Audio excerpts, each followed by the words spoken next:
Hello. Hi. How are you guys?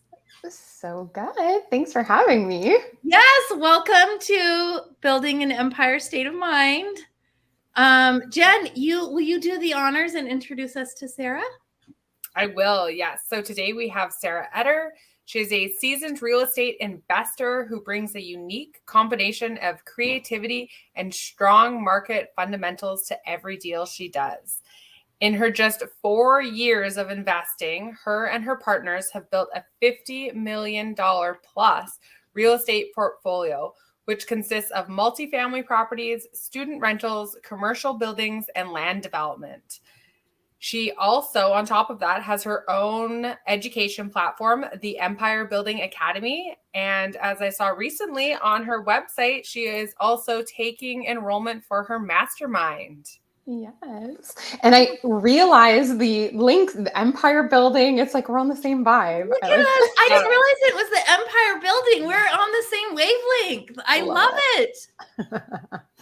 Well, That is thank so you guys. awesome. Well, tell us about that. I'm really interested about that. So I started this community early in my career. Actually, I started, investing full time, and I kind of always just like kept to myself, sort of doing my thing. And it was actually another female investor that had bumped into me at a networking event, and she's like, "Why are you not like coaching or at least like doing webinars or sharing your knowledge?" And I thought, well, I'm a baby. I've only been investing for a year. Like nobody wants to hear what I have to say. And she was like, no, like you're a young millennial woman. Like you're raising capital. You're doing big deals. You're doing this full time, which a lot of people aren't doing. Like so many people need to hear you. And so, so I started this community, my Empire Builders community, because I wanted it to specifically be for investors that aren't just looking to be weekend warriors. Like they wanted to really grow and like really build something for themselves, that legacy. And at the time, 4 or 5 years ago, there weren't as many coaching programs and stuff going on as there are today. And I felt like it was just lacking in the community. Like it's like that really ambitious investor, like wanting to kind of get to the next level. So yeah. You're my people. You're Jen and I's people for sure. We agree. There isn't a lot of that. But it sounds like you have gotten to that next level because you have a $50 million portfolio in 4 years. Yeah. Holy shit. How did you do that? Well, it's so funny to say because it's like I definitely need to update the website. It's a lot less now. We went through like we're coming into that like 5th year of business where I feel like every business owner almost like faces like a renaissance. And I see it in people doing even like non real estate related things. They always say those first 5 years of business are such a grind. Like you're pivoting, you're hustling, you're just kind of like going for broke.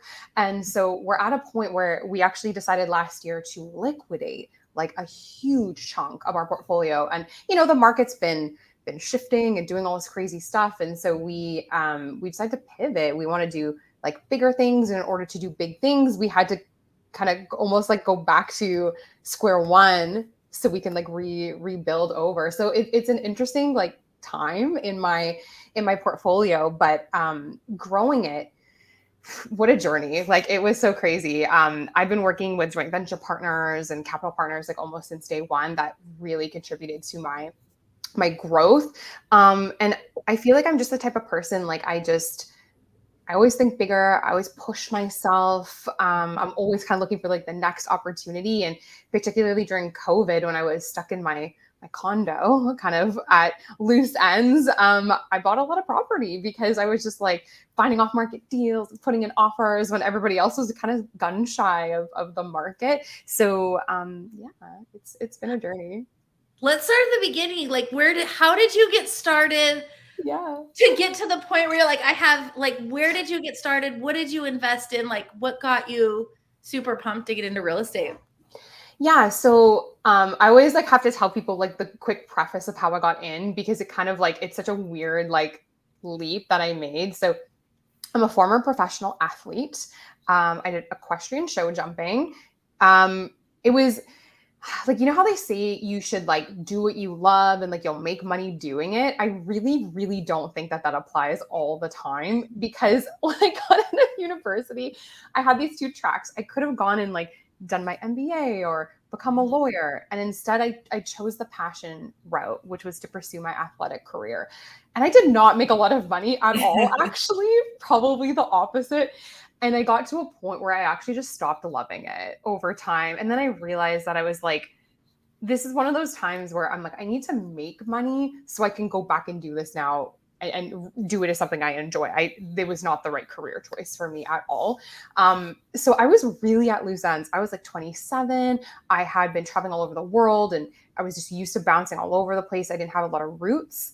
And then I met my now husband and it just kind of shifted. I was like, oh, like, maybe this is like something cool. Like I should settle down and maybe think about staying in one place. And so I retired from my career with a business degree that I hadn't used in 6 years. It was pretty obsolete. I had no entry-level experience in the corporate world. I was like unemployable. And it was really tough because I was like, what do I do? I want to make money, but this was my passion for the past 15 years. Like, what am I supposed to do with my life? And so I literally took the very first job, the only one that was willing to take a shot on my like really unimpressive resume. And it was a property management company. So that was my in. Like that was my first exposure to real estate. And I got to see it all, like the bad stuff too, like the tenants and the evictions and all the crazy stuff. But I also got to meet building owners and I got to meet people who had like just been normal everyday Joes building all this financial freedom by owning these apartment buildings. And I was like, whoa, I want to be them. How do I be them? So then I started to get exposed to these networking events. I started going to, Rain and the Right Club and, Rockstar and all of those, networking events. And then that was it. Like once I realized this was the real deal, it was like, I've never looked back. I know. Isn't it amazing how networking can just like propel, like rocket blast you into success, which is so true. Oh, yeah. So did you say when you went into the property management, did you buy a property management or were you working in that? I was working in the property management company because like I said, I had very little business experience. So I kind of started on the ground floor. So I was doing like lease ups and like admin work, like reconciliations, like just kind of like basic admin level stuff like at the property management company. But, looking back, I feel like those are fundamentals that a lot of investors actually skip over that I like literally got paid to do and learn like how to balance the books and rent collections and how to lease and screen tenants and manage like our maintenance crews and all that kind of stuff. So looking back, it was such incredible ground floor experience to have learned. So yeah. And it's not the like glamorous stuff. Everyone's like, like you gotta start at the not glamorous stuff at like the crazy tenants and to learn that because I'm sure it's such a huge foundation for how you're running your business. Now you're really like, I saw that happen. Right. We're not going down that path again with my businesses. Yeah. And that was the cool thing is like, I got to see, all the good, the bad, the ugly, like how businesses are created, the properties that were successful, the ones that weren't successful and why. And it was just such an invaluable learning experience. And I worked there for about, I think a year and a half. And then I decided to pivot and do my own thing. I was like, okay, I think I'm ready. Like I've absorbed enough. I've built a lot of contacts. I've been going to these networking events. I'm ready to go. But the problem was I was working, it was an independent contractor position. So even though like the money was okay, I wasn't making that much and no T4 income. And, I had accrued all this debt from my, my riding career. And so like I was starting really from nothing. And I think that's what held me back for a long time is I didn't understand back then, creative financing and all of that kind of stuff. So for me, I was like, oh, I'm just like this kid. I have nothing. I don't have a down payment. I don't have good credit. I don't have a T4. Like, how do I even do this? And it wasn't until I think I was at like a Rain meeting and Russell Westcott was actually giving a presentation on joint ventures. It was the first time I'd ever been exposed to like what a joint venture actually was. And I was like, I don't know, like these bells just went off in my head. And I was like, this is it. Like, this is my way that I can get into real estate. So that's kind of the path it was really my only path, to be honest. I had to kind of bite the bullet and just do it. So and then how did you get there? So you're in there, you're working contractor job. For those of you that don't know, it's like contractor, you're not like it's a contract. Like you're not like a Salary. full-on employee, like getting it's W-2s in the US and you're in Canada, which is T2s or something, right? Or T4. T4s. Yeah. T4s, yeah. It's the same. Yeah. But and you probably don't get health insurance. I don't know. You guys are different in Canada, but it's not Nothing. as a cushy job as it is so when she says she was starting, like it was definitely probably tight too. Tough. It was really tough. Yeah. And I should also mention that the time that I actually met my husband, he was still in grad school. So he was like making nothing. And I was kind of like supporting us and then trying to do this whole new venture. And I'm only working like so many hours. And those first few years were intense, like so intense. We were living in basement apartments and like driving one car, like this crappy old Mazda. And like, yeah, like we put a lot on hold just to kind of push both of our businesses ahead and get him through grad school and everything. But really like where I started, and it's kind of like how I like to teach people and give like advice to investors that are kind of like in the same position as me, is everybody gets focused on the deal, the money, like how do I get the money? How do I get the money? How do I get the deal? And I got some really good advice at some of these networking events that they're like, look, in order to pitch something to somebody and have them take you seriously, first, like you yourself have to be someone worthy of investing in. And honestly, that's some of the best advice I've ever gotten. So instead of just like jumping straight in and trying to chase the money and everything, I was like, okay, they're right. I have nothing to offer at this point. This is my time. I need something. Like I need some level of like expertise. Like I need to bring something to the table. So I have my property management experience. And that was already a huge leg up to give to somebody in terms of sweat equity. I can manage their deals. I can do the tenanting. Like they can trust me to manage the property. But then I also like immersed myself in a lot of market research. I wanted to learn the whole process, like end to end. So I really I started shadowing people and picking contractors' brains. And I was just like an annoying pest, like asking a million questions from people. I wanted to know like exactly like how do refinances work and, budgeting for duplex conversions and, really just kind of got all into it and really dove into like just a couple specific markets that I became very well versed in. So by the time I went and I started on social media, because I'm a millennial, right? So I started like Instagram and Facebook and I started a YouTube channel. People were like, holy cow, like she really knows her stuff. And so even though I didn't have an actual property, like I had logged probably 2 years worth of like education and being kind of at the ground floor of really learning good practical, like hands-on knowledge. So yeah. And that's so important. That's so foundational to your success. I'm sure just like getting in there and the nitty gritty of all of it. So much. Yeah. So what did you do next? So you were in there, like what was the next big step that you took to get to this huge portfolio? So I think like once I got my first JV and proved to myself that it was actually possible, then I was like, holy cow, like if I could do that from nothing, like, woo, let's go. And so I've always had a passion for multifamily. Obviously, like, starting off in a property management company, it was almost exclusively apartment buildings. So I was already very comfortable with the idea of owning multi-units, even though I didn't have a lot of like actual ownership experience. So I just I hit the ground. I started going to open houses. I picked Brantford in Ontario as my first market, got to know it really well. I convinced this gentleman to co-own a student rental with me, tiny little single family. Like it was a good little starter property. And then once that was underway, he actually became a private lender for me as well. And so I did a few flip projects to generate some capital, was successful with that, and kind of had it was nice. Like he was kind of like, I look at him like my angel investor. He really took a chance on me.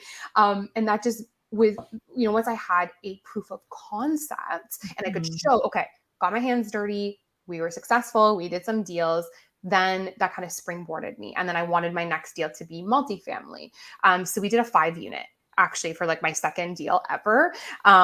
Which seems like a lot. And it was crazy. It was somebody else that actually brought it to me.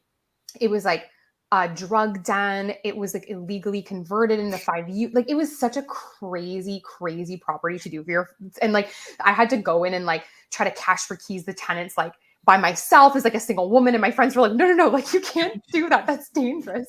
But I was just so gung ho and like making it a success. Like I did so many crazy things for that property, like picking out like needles out of like the back alley because like the Enbridge people wouldn't come hook up the gas meter because they're like, there's needles, we won't touch it. So like I'm there in like this hazmat suit, like cleaning everything out. Like, I earned my sweat equity in those first deals. So that was good. So that was like my second kind of like, that was like my first, like I consider that my first real deal. Like it was a huge reno. We had to get permits, cash for keys and tenants, like it, big JV partner that came on to that one. So that was like my real kind of test. And as that was going along well, I started to have a lot more content. And so I started to really get serious about my social media presence. And really like every week I was releasing educational content. I was, on Instagram, going to networking events, really just hitting the pavement. And then that's what I did is I just kept leveling up with these multifamily properties because I was like really niched in on like Hamilton and Brantford and I knew my markets. I was able to find just wild off market, like really, really good value add deals. And I think that's how we're able to scale up so fast. We were just in and out, like quick renos, cheap deals, big multifamily. And that really allowed us to scale fast. Yeah. Wow. So I just want to go back because there's a lot of newbies here. So when she says she JVs, she finds somebody that helps work with them. So joint venture, JV. And then what was the other thing that you said that I can't remember, but so private you lender. Went, what was that? The private lender. The private lender. Yeah. Let's talk about that. So where did you find these people? Because it's not like you can just like go on Craigslist and like, can I have some money, please? Like you have to get these people to be successful. You have to be successful. Yes. And it's actually so funny how I found some of my first private lenders. So the guy who did my first JV deal and turned into a private lender. So this was how tenacious I was. I was committed. Like I had no money partners, no way of buying real estate, but I was like, okay, well, I gotta get out there somehow. Like I have to learn these markets. I need to go see deals. I need to be like active as much as I can. So back then, like, keeping in mind, this is probably like 2018, like 2019, the market wasn't quite as hot. People were actually listing, properties on like Kijiji and Facebook Marketplace, like for sale by owner. And so this guy had posted an entire portfolio of single family homes on Kijiji. And I'm like, this seems too good to be true. Like, this is crazy. So I reached out to this guy and I was like, hey, like, can I come see your properties? And he was like, yeah, of course. Like, come check them out. So it was such a good learning experience. I got to see all these off-market deals and I connected with this gentleman. He too was actually an active JV, in 16 single families in Brantford and had just been managing them for passive partners for like 12 years, 10 years, whatever the case was. And now they were liquidating. They were getting rid of everything. So, and he had bought a sailboat and his intention was to like literally sail around the world, like 6 to 8 months out of the year. He wanted nothing to do with like these properties. And so he had a few left that hadn't sold. And I was chatting with him a little bit about like what I do. And I'm a very like, and I tell this to people too, like I just talk about real estate all the time. Like, even though I didn't have a portfolio, I was telling him like all the research I've been doing, the groups I was a part of, my goals, my ambitions for like what I wanted to achieve. And I think he saw something in that. He was like, whoa, this girl takes herself seriously. Like, she's done a lot. So he said, I remember like, I didn't actually end up buying that particular property, but he approached me afterwards and says, look, I want to go off on my sailboat. I don't want to be dealing with these last few properties. If you take over the management, I will give you a 35% cut of the equity. You bring in like $10,000, like earnest kind of money, you manage it, I'll give you 35% of the deal. And I was like, I felt like I hit the jackpot. And I remember like I had to think I'd like borrow the money from my mom or something because I didn't have 10 grand like at the time. Borrowed the money from my parents, kind of bought into the deals. And then I managed, I think there were like 2 or 3 little like of these single family little student rentals. We ended up selling them. And then that's when he became a private lender. And so what he did is when I did my flips, he basically took a lot of the proceeds, gave me private mortgages on the deals. And for a long time would just, every time I did a little flip in Brantford, call him up, say, hey, like, you know, I'm doing another flip. He trusted me. We had this rapport and this track record. And he used to actually loan me 100% loan to value on the purchase price, like the whole purchase value of the property too. Yeah. Those days aren't as, you know, easy, but yeah. That's so cool.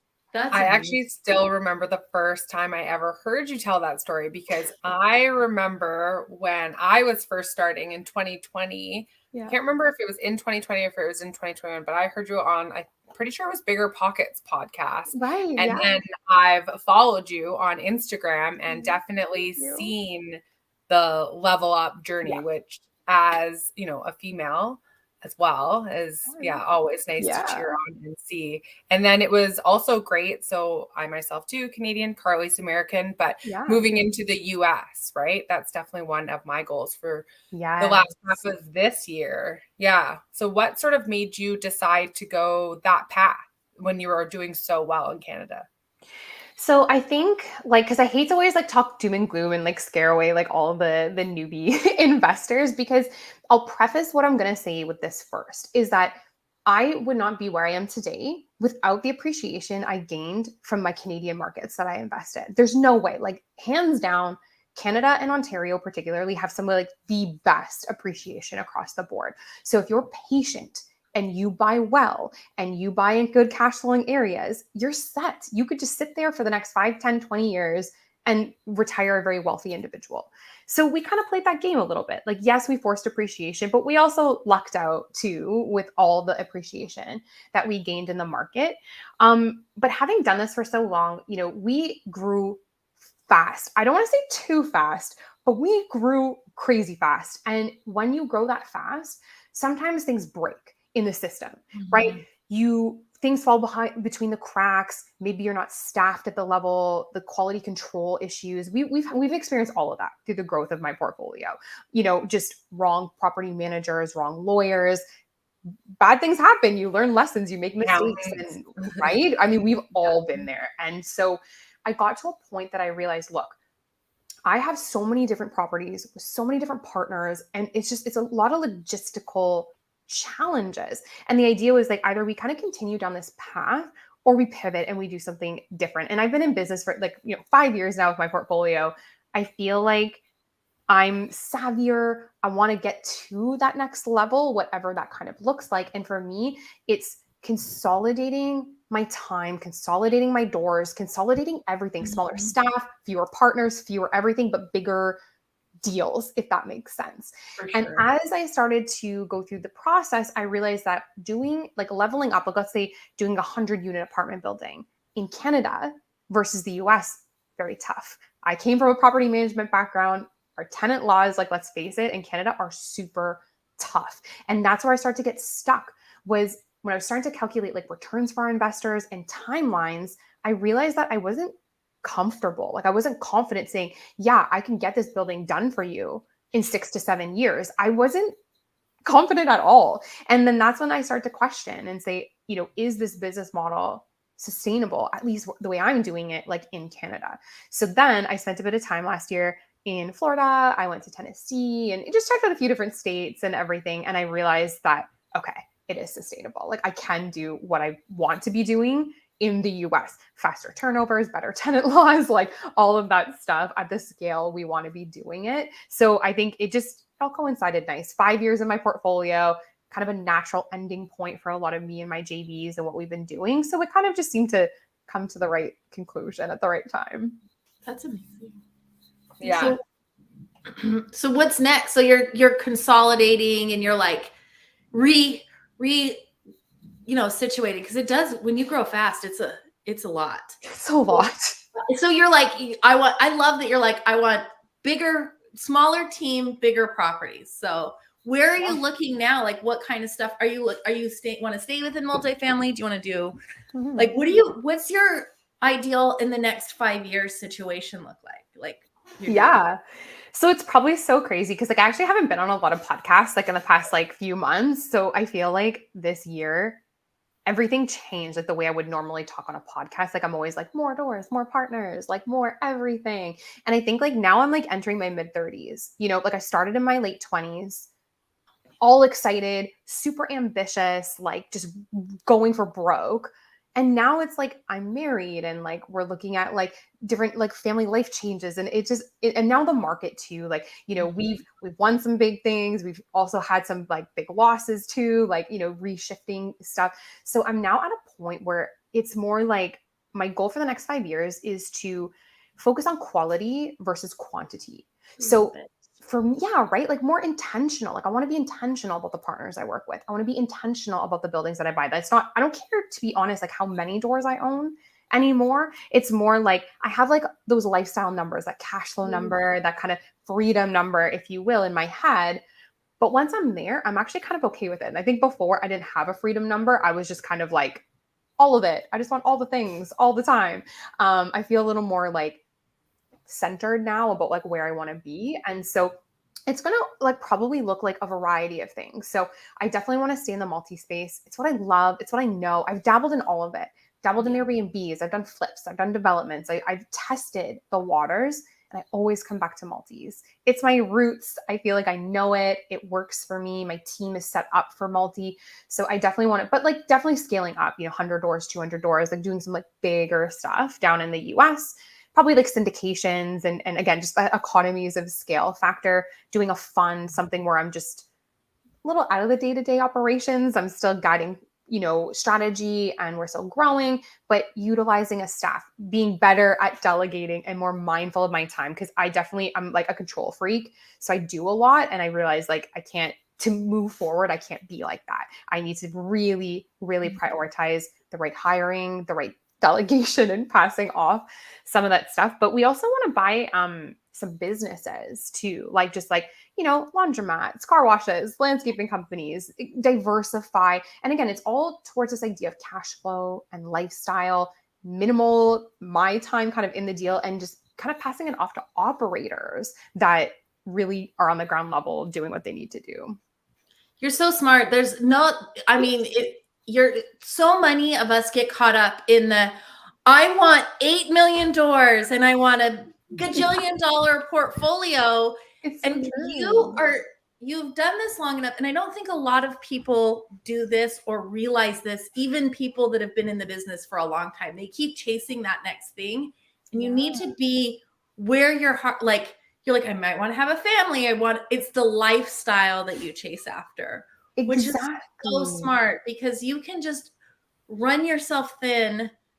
Being a control freak, I'm going to be over here. I'll do it. I'll just take care of everything. I'll just take care of I feel that. I feel that deeply. So, you don't hear a lot of people talk about that. So it's so important. I just wanted to like really hone in on that. How important it is. It seems small, but it's such a huge quality of life improvement.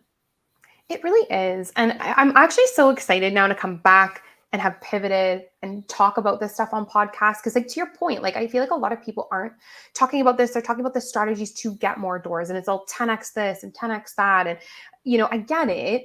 And it was so funny because I was talking to someone the other day, and I was saying I have this kind of ego complex about like always wanting to achieve my highest potential.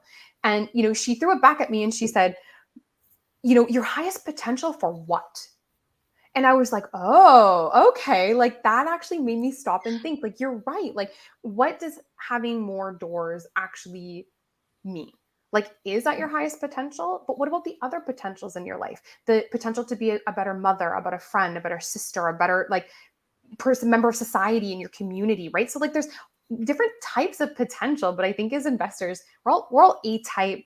We all want to achieve. And I think we get stuck in the only potential is the potential for doors and capital. But I feel like that's neglecting the other parts of us too.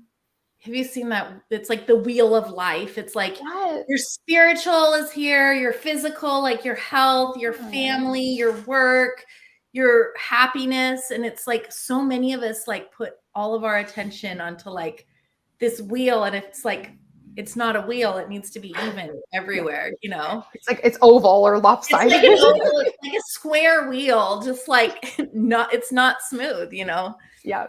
And that's what we talk about. It's building the empire state of mind. It's like, yes, we want our empire, but you need to be in the right mindset of to build that. You have to be rested and relaxed and healthy and to keep driving that empire to success.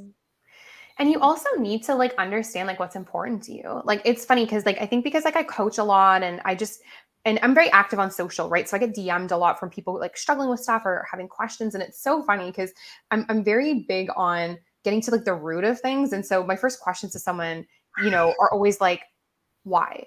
Like, you know, like first, like, what are your goals? And it's always something like 1,000 doors, 100 doors, 10,000 a month, like whatever. And then I'm like, why? And they're like because it sounds fun, because it sounds cool. And I'm like, no, like that's not good enough. Like if you actually don't understand why you're doing real estate, what those doors mean, and what you realize that could do in a negative way or a positive way for your life, you're going to just be on autopilot. And I was guilty of that at one point early in my portfolio too. I feel like I was kind of just running on autopilot for a while and just like in constant acquisition mode. And being in a place where I am today, where I own the like fewest amount of doors I've owned in 5 years, and I'm liquidating everything. And it was so scary for me. It was so opposite to what I had been doing for the past few years. And it was a huge internal struggle. Every time I was doing it, I was like, no, don't sell. What am I doing? This is so wrong. But then realizing that like sometimes you do have to kind of, you know, compress or burn or whatever you know, to come back in a new way, right? You can't always, sometimes pivoting isn't enough. You have to almost kind of take it back to square one. Burn it all down and then raise up like a phoenix from the ashes and be even better. Yes. I think a lot of people too, they're stuck in that hustle for so long that they don't realize that you can change and what you want can change, and that's okay. They feel like they have to be this like specific person forever, right? And it's just all about acquiring and not pivoting or changing or anything like that. I just wanted to go back to your team though, because I have a question. What do you think was like your most pivotal hire? I like that question. So I also have to preface this with saying that my team is like 100% women, by the way. So yay. Amazing. And that was not like for all the people that are out there probably going, oh yeah, of course, Sarah. Like it was based on merit, by the way. Like I interviewed so many people, but the women I hired are badass and they're amazing. And I would not be where I am without them. And they Your are husband in your business? He is not. So I am Oh, so low. So even though he's very nice. supportive and he's like in it, he's not. Like I just buy stuff and he's just like, cool, another property. I'm like, he's like, what did you buy today, Sarah? So he actually he's a therapist. So he has his own clinic, his own business, he does his own thing.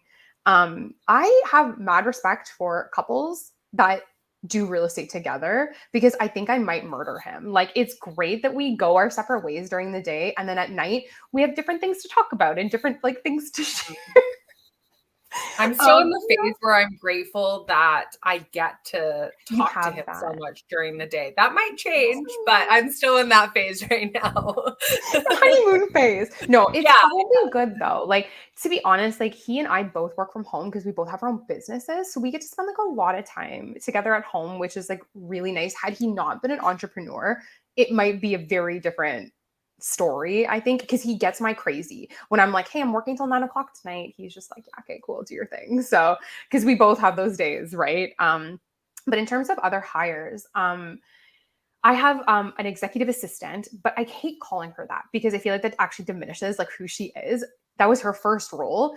Now I just call her my right hand. She is everything to me. Like she's on vacation this week and I'm dying inside because even though like my other staff are good, I have a very, I don't know if you guys have ever read Traction, but it's one of my, right? I encourage like every business owner needs to read Traction. I'm a very flat hierarchical kind of like structure in my business. So we are much more team task force based than we are like with linear roles. And so I've trained each of my staff that technically they could step into somebody else's role as needed. But nobody replaces Chelsea. There's just something like she just knows me. She's been with me for almost 3 years now, full time.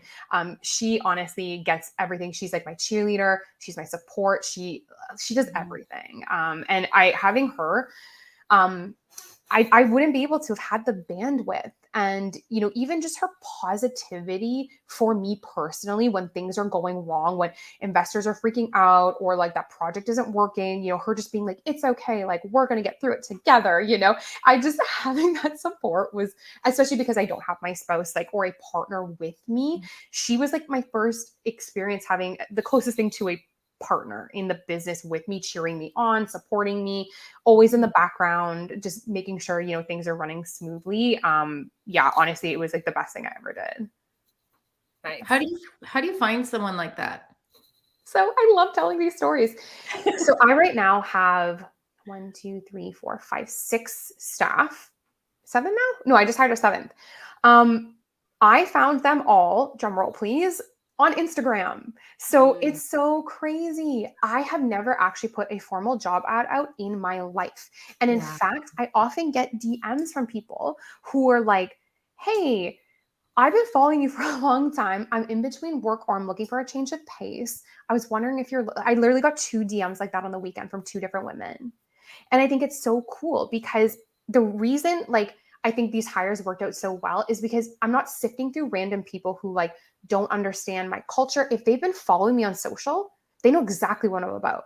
They know my mentality towards investing. They know my kind of demeanor, like they know all of it. So they're already coming in understanding me to like some extent. And so every hire I've ever done has almost been like a perfect fit. And I don't think I've fired a single person I've ever like That's awesome. had. Yeah. Because it's just, by the time I interview them, it's like they've known me forever. It feels like I've known them forever. So the power of social media goes so deep. Like, it's not just about raising capital. It's not just about building a rapport. Like, it's, you like the word you spread and, you know, what you're putting out there, it can have so many amazing like ripple effects.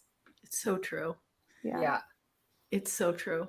That's what Jen and I were at a mastermind last September. And we were like so afraid to put ourselves out there on the internet and the Instagram. We're like, nobody wants to see our faces. Like nobody wants to hear me. Yeah. Nobody wants, like, I remember Jen texted me and she's like, I just put my face on the post now and put it out there. And now I feel like I want to barf everywhere. And like, you know, it's so scary for a lot of us, like, especially Jen and I, like, a year ago, we wouldn't even put ourselves on a podcast, let alone, you know, on the social media. And it's so important, like, it's more than capital raising. It's more than that. It really builds relationships. And that's such a great story. Amazing.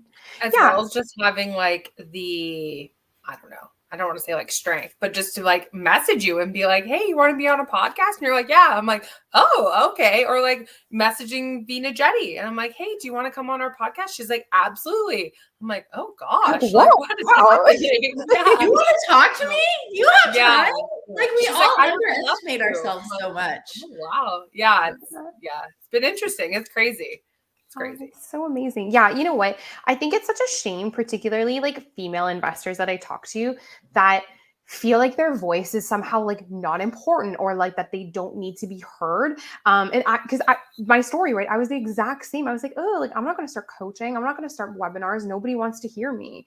And the amount of people now, the lives that I've had like the privilege to impact over these years, the people that 3 years later are like, Sarah, I just quit my job and like, I love my life. And thank you so much for like everything you've done. Like, that's what actually keeps me going. Like, I think about my doors and my real estate and like, that's great and fun. And, you know, it helps me do what I do. But like, and particularly like a lot of my coaching students are women, and giving them like that power back and feeling like they can be confident. And then I force them to also go out on social media and share their stories. And before you know it, I'm like, yay, now there's so many like powerful women starting to come to the forefront on social. And it's like the younger generation, our daughters, and, you know, they get to see that now. And like, that's so exciting to me. I love that. Jen and I were talking, we joined a mastermind. That's how we met together. And it's like, cool. What is it, like 90% dudes? Oh, and we're like, like, there's nothing wrong with guys. Guys are great. Like, but it's just nice to have some more women, you know, that are in there and that are in the rooms and that are on the stages and that are doing the stuff. Like Jen was talking about how she goes to site and people are like, what are you? Oh, you're the designer. Oh, yeah. You're like, I'm the owner. Yeah. Like, well, I'm that and more, you know. So exactly. And all the other stuff. And all of it. All of it. Yeah. Yeah. And I used to get that too, like because most of our projects were all conversions or like really big gut jobs and stuff, I had to learn contractor speak really fast. And thank God, like my dad was a contractor back in the day. And so like I was kind of used to like the type of guy, I guess, that like they could be a little brisk. They can be a little intense sometimes, Oh, right? yes. And I have such a baby face. And especially when I was in my late 20s, they were just like, who is this girl? Like, what is she doing? And I'm like, and we're talking, like $200,000-$300,000 renovation jobs. And they're like, does she even have the money? Like, what is happening? And so that was a good learning experience too, to be able to go to these, job sites and hold my own, even capital partners, most of them are like twice my age and raising money and going to job sites and negotiating with sellers. Most of them are men. And I think a lot of women get scared off by that. So it's good that, we have stuff like this and they can learn like, it's fine. Like we can hold our own and it's not that scary. Absolutely. Okay. I We love have one last thing for you. Yeah. Because we get sent deals and we know people who are always trying to sell deals. So what are you currently buying and looking for in the US? Good question. Thank you. So I'm like everything. No. Yeah. So we are currently looking for pretty much like anything like 40 units and above. Tenant-friendly states, we're kind of open to location. We have some good ground teams though in like Ohio and Tennessee and Florida, Arizona. So yeah, usually like 40 units plus. Definitely we like a good value add building. Like to get in, get our hands dirty, turn it over. So yeah, we're still kind of keeping an open metric until we decide, we want to narrow it down, but we're open to exploring. Great. Yeah. So if somebody has something like that and they want to say, Sarah, I got some deals for you. Yeah. Where can they reach out to you? How can people get a hold of you and be like, I got you some deals. Let's do some deals together. Yeah. So if you guys want to check me out on social media, both my Instagram and Facebook handles are at Sarah Eder Invest. And my website, I have a contact form there for deal inquiries. It's just www.saraheder.com.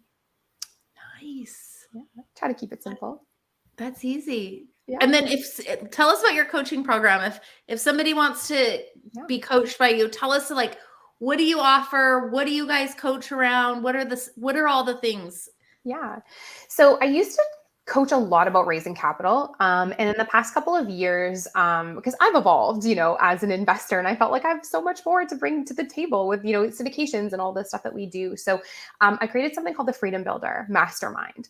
And basically the mastermind is designed for a very, what I find underserved niche is not beginners, not super advanced, the middle investor, that intermediate investor that has like 10 doors, 20 doors, and they're just plateaued. They don't know how to get to that next level. So it's a very unique type of support, teaching you how to create systems, syndication, how to delegate, the whole hiring stuff we talked about, who to hire, how to hire, creative financing, syndications, that kind of thing. So it's really designed for people that want to be a full-time investor, kind of trying to break into that hump. And we have coaches in the program that can cover any type of strategy. So it's not really strategy specific. We have Airbnb people, we've got developers, we've got apartment building acquisition students in the program. So it's more just the mentality. We, like-minded investors that just, want to push themselves to the next level. I'm going to put your website there for everybody in the comments so everybody can see it. Oh, wait, I'm going to do it for everything. I just went there. That's a cute website. Oh, thank you. I got some photography done last year, which looks good. It looks so good. Never underestimate the power of a good photo shoot. That's for sure. I can tell you that. Yeah. Jen and or a bad one in Carly's case. Jen and I just did a photo shoot and she looks so good. I mean, we're all our own worst critic.